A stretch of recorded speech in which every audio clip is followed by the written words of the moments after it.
Yo, what's up mga boss? Bagong content. Sana magustuhan nyo yung ganitong klase ng palabas natin. Hindi ito mga video or anime. Ito ay manga. Nahihilig kasi ako magbasa nito ngayon eh. So kayo, ang gagawin nyo na lang, hindi na kayo magbabasa, makikinig na lang kayo mga boss. At sigurado din naman ako na magugustuhan nyo yung mga ganitong klase ng content natin. Simulan na natin. Let's go! Nagsimula ang kwento sa isang paaralan. Siya si Daegon Kwon. Ang batang ito ay binubuli ng kanyang mga kapwa estudyante. Sinabi ng batang bully na, "Tinamaan ka ba? Pasensya ka na ha. Pinapatamaan ko kasi yung nasa harapan mo." Subalit, wala namang tao sa harapan nito. Tapos ay muling nagbato ng tiyok ang batang bully. Sinabi ni Daegon na, "Maaari bang tumigil ka na?" Sagot naman ng batang bully. Tapos ay lumapit ito at sinabi nito na, "Hoy, ulitin mo nga yung sinabi mo." Sinabi ni Daegon na, "Patuloy mo kasi akong binabato, kaya gusto ko sanang tumigil ka." Tapos ay sinapak siya ng batang bully at sinabi nito na, "Ano ka mo? Wala kang karapatang sabihin sa akin kung ano ang dapat kong gawin. Patawad." Pagmamakaawa naman ni Daegon. Sinabi ng batang bully na, "Hindi porke sinabi mong tumigil ako ay titigil na ako. Dapat matuto kang lumugar. Samantala, walang magawa ang ibang estudyante kung hindi ang manood lang." Sinabi ng kasamahan ng batang bully na, "Paparating na ang ating guro." Pagdating nito, nagkaroon ng pag-asa si Daegon. Subalit, wala man lang itong ginawa para pagsabihan ng batang bully. Sinabi nito na, "Magsiupo na kayo at itigil nyo ang mga kalokohan nyo." Nalungkot si Daegon dahil dito. Dahil wala man lang ginawa ang kanilang guro para tulungan siya. Tapos ay may ipinasang maliit na papel ang batang bully at ipinadikit niya ito sa likuran ni Daegon. At ang nakasaad dito ay walang ina. Tapos ay pinagtawanan siya ng mga ito. Habang nagkaklase, naisip ni Daegon na hindi niya pwedeng ipagsabi ito kahit kanino dahil wala man lang pakialam sa kanya ang mga mas nakakatanda at walang kahit na sino ang pwedeng tumulong sa kanya. Pagkatapos ng klase, dumating ang isang batang delinkwente at sinabi nito na, "Sino ang may sigarilyo sa inyo?"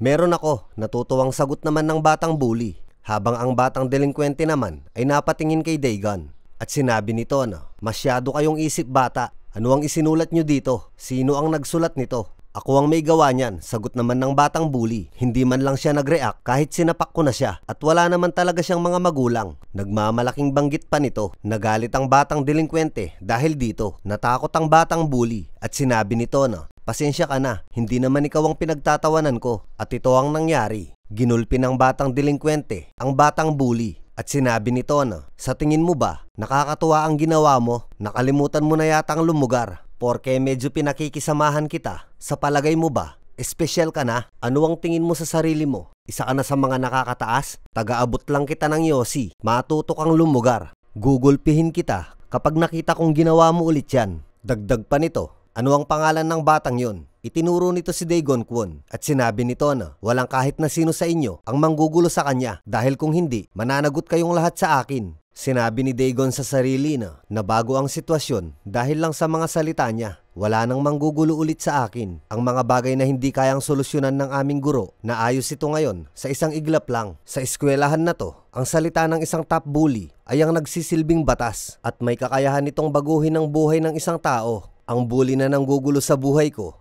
ay baliwala lang sa harap ng isang mas malakas na bully. Magmula nung araw na yon, naging determinado si Daegon Kwon na maging mas malakas kanino man. Nagsimula nitong palakasin ang kanyang pangangatawan at nagbasa ito ng mga libro tungkol sa kung paano ang tamang pakikipaglaban at nanood din ito ng mga palabas tungkol sa martial art. Makalipas ang ilang taon, nagkaroon ng malaking pagbabago kay Daegon Kwon. Ikinagulat ito ng kanyang mga kapwa mag-aaral dahil bigla itong tumangkad at mas lalong gumwapo. Subalit sa panahong ito, ay kinatatakutan na siya ng mga estudyante. Sinabi ng isa sa mga mag-aaral na, "Huwag kang masyadong lumapit sa kanya dahil ang taong yan ay salot at bully." Dahil magmula nung lumakas si Daegon Kwon, sinabi nito sa sarili na, "Sisiguraduhin ko na wala nang mangmamaliit sa akin." Pinamunuan ni Daegon Kwon ang buong eskwelahan at ang buong distrito at nagawa niya ito sa loob lamang ng maikling panahon. Pagkatapos ng lahat ng ito, ay nag-drop out si Daegon Kwon sa hindi pa malamang dahilan. At pagkalipas ng 2.5 taon, nagtrabaho si Daegon Kun sa isang convenience store. Samantala, sa Gyeomyong High School naman ay hindi na mapasunod ng mga guro ang mga estudyanteng bully. At ang makakapigil lang sa mga ito ay ang mga bully na mas malakas at mas dominante kesa sa kanila. Dahil dito, gumawa ng project ang Local Education Department para mapigilan ang mga estudyanteng bully. Siya si Director Saim Lee at ang project na ito ay kanyang ideya. Ayon dito, palihim silang magpapapasok ng isang malakas na bully para gawing target ang lahat ng bully sa eskwelahan at pasunurin ng mga ito. Sinabi ng isa sa mga namamahala sa eskwelahan na, ang ibig mo bang sabihin, karahasan din ang gagawin mong solusyon para sa isang karahasan? Nawawala ka na ba sa sarili mo? Subalit, nagustuhan ng chairman ang plano ni Director Lee at sinabi nito na, interesado ako.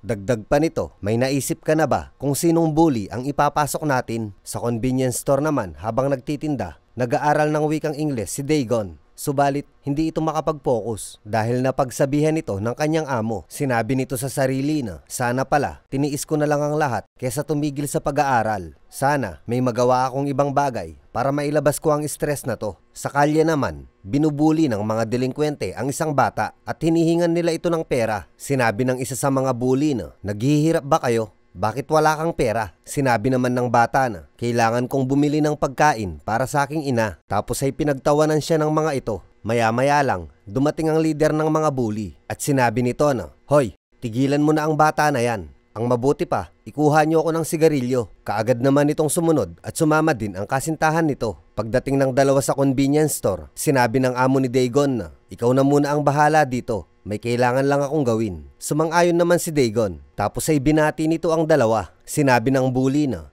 bigyan mo kami ng 2 kahang sigarilyo. Subalit, napansin ni Daegon na bata pa lang ang mga ito at halatang high school student. Sinabi nito sa sarili na, hindi ba nila alam na mukha lang silang mga utusan? Sinabi ni Daegon na, maaari ko bang makita ang mga ID nyo? Bakit naman ako magdadala ng ID? Sagot naman nito, basta ibigay mo na lang sa akin ang mga sigarilyo. Sinabi ni Daegon na, hindi pwede. Kung wala kayong ipapakitang ID, maaari na kayong umalis. Sinabi naman ng babae na, ganyan ba sila makipag-usap sa customer? Wala siyang respeto. Sinabi naman ng lalaki na, ang mga walang modong katulad mo ay dapat binubugbog. Naglapag ito ng pera at sinabi nito na, o heto, bilisan mo na.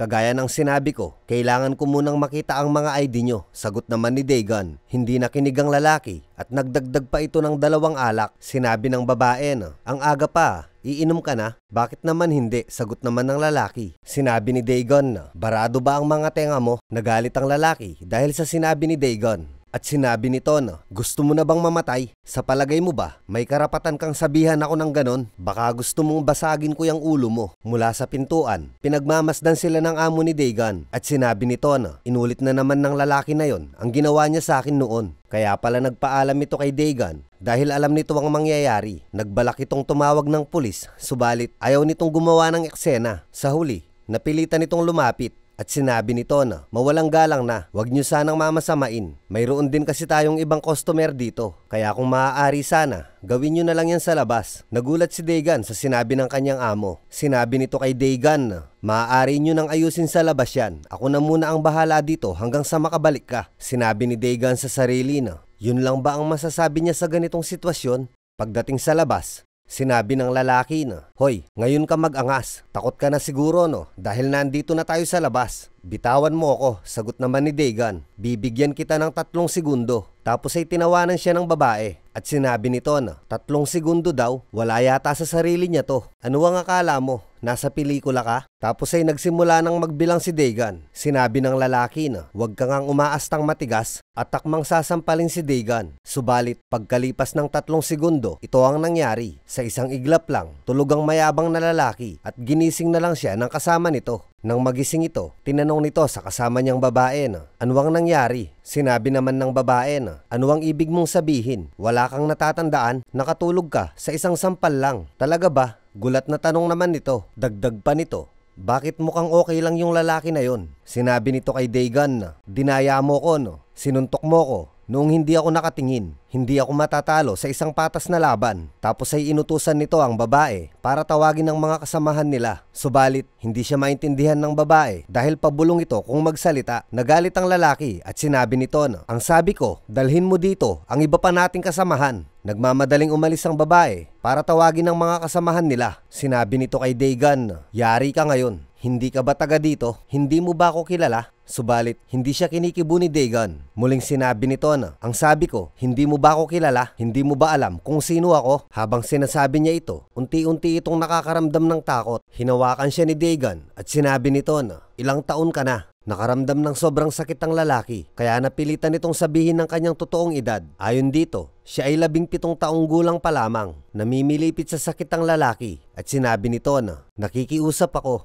Pakawalan mo na ako. Pakiramdam ko, mamamatay ako sa sobrang sakit." Sinabi ni Dagan na, "Kapag bumalik ka ulit dito para bumili ng sigarilyo, gugulpihin kita." Tapos ay dumating na ang mga kasamahan nito kasama ang leader nila. Sinabi ng isa sa mga ito na, "Hoy, bakit ka nakaluhod sa harapan ng lalaki na yan?" Sinabi ni Dagan na, "Ito na ba ang mga kaibigan mo? Marami kayo ha? Ito na ba ang lahat?" Tapos ay lumapit ang isang malaking lalaki at sinabi nito na, "Hoy, part-timer, taga saan kang kupal ka?" Dahil sa sobrang laki at tanda ng itsura, sinabi ni Dagan sa sarili na, "High school ba talaga to? Hindi siguro. Baka tito ito ng isa sa kanila." Tapos ay nagpakilala ang malaking lalaki. Sinabi nito na, "Ako si Daehan O. Nagmula ako sa Neidong High. Hindi ko alam kung sino ka, pero wala na akong paki doon." Tapos ay yakmang sasampalin niya si Dagan. Subalit, ito ang nangyari. Dahil sa bilis ni Dagan, naunahan niya ito. Ayon, tulog ang dambuhala. Gulat na gulat ang babae sa mga pangyayaring ito. Hindi siya makapaniwala na bumagsak si Daehan sa isang sampal lang ni Dagan. Sinabi ni Dagan, "Hindi ako pwedeng manatili dito ng matagal, kaya lahat kayo, sabay-sabay na kayong umatake." Nagngingit-ngit sa galit ang mga ito at sabay-sabay na sinugod si Dagan. At ito ang nangyari.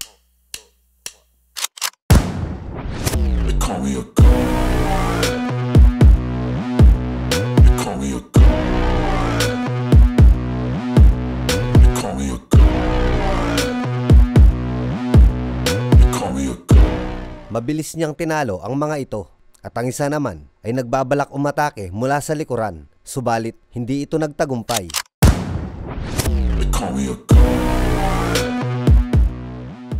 Sinabi ni Dagan sa leader ng mga ito, "Ikaw na lang ang natitira. Hindi ka ba makikipaglaban?" Hindi kagad nakapagsalita ang lalaki dahil nasa isip nito, hindi siya maaaring magkamali dahil isang tao lang ang alam niyang nagtataglay ng ganitong klasing lakas. Tapos ay naglakas loob ito na magtanong kay Dagan at sinabi nito na, "Ikaw ba si Dagon Kwon, yung dating nag-aaral sa Neidong High?" Nagulat din ang babae nang marinig niya ang pangalan ni Dagan at sinabi nito na, "Siya si Dagon Kwon, ang unified leader ng Incheon area. Siya yung lumitaw 2 taon nang nakakalipas noong mga panahon ng kaguluhan sa Incheon area at napagkaisa niya ito sa loob lamang ng 1 linggo. Siya yung lalaki na may sobrang lakas ng kamao at mas nanaisin mo pa na mabaril kaysa makatanggap ng suntok mula sa kanya." Tapos ay humingi ng paumanhin ang leader ng mga delinkwente at sinabi nito na, "Humihingi ako ng paumanhin dahil hindi kita nakilala kagad at sinisigurado ko na hindi na muling mangyayari ang mga ganitong bagay. Kaya nakikiusap ako, patawarin mo kami." Sinabi ni Dagan na, "Ang dami mong sinasabi, pag-gala-gala kayo at gumagawa kayo ng gulo. Hindi ba kayo nahihiya?" Muling humingi ng paumanhin ang leader ng mga to at ganun na din ang babae. Tapos ay pinarusahan sila ni Dagan, kaya dali-dali nilang ginising ang mga natutulog pa na miyembro. Sinabi ni Dagan na, "Kapag bumalik pa kayo sa convenience store at gumawa ulit kayo ng gulo, gugulpihin ko kayong lahat. Nagkakaintindihan ba tayo?" Dagdag pa nito, "Sinasabi ko lang to dahil mga juniors ko kayo, kahit hindi ako nakagraduate." Tapos ay umalis na ito. Habang naglalakad sa isip ni Dagon, sinasabi nito na, "Siraulong mga bata, hindi binibigyan ng panahon ng pag-aaral." Masarap ang pakiramdam ni Dagon ngayon dahil muli nitong naranasan ang makipaglaban. Hindi alam ni Dagon, inaabangan pala siya ni Director Saim Lee at sinabi nito na, "Mawalang galang na, maaari ba kitang makausap kahit ilang minuto lang?" Sinabi ni Dagon na, "Hindi, salamat na lang. Hindi kasi ako relihiyoso." Inakala ni Dagon na mag-aalok ito ng isang Bible study. Sinabi ni Saim Lee na, "Hindi ito kagaya ng iniisip mo. Gusto kitang alokin ng trabaho." Si Dagon Kwon ang napili ni Director Saim Lee para gawing taga-bully ng mga bully sa eskwelahan. So ayun mga boss, hanggang dito na lang muna ang episode natin, pero mahaba po ito at para sa akin maganda siya kaya ginawa ko siya. Napakaastig at napakaangas ng bida dito mga boss sa mga hindi pa nakakita or nakabasa sa manhwa na to. So ayun lang mga boss, sana magustuhan nyo. Sa mga magpapa-shoutout, comment lang kayo sa comment section natin kasama ang pangalan at lugar nyo mga boss. Okay? And susubukan ko lang muna kung magugustuhan nyo. Kung magugustuhan nyo, itutuloy ko. Okay? Maraming salamat mga bossing. Sana po magustuhan nyo to. Okay, balik tayo sa Balbas in the House.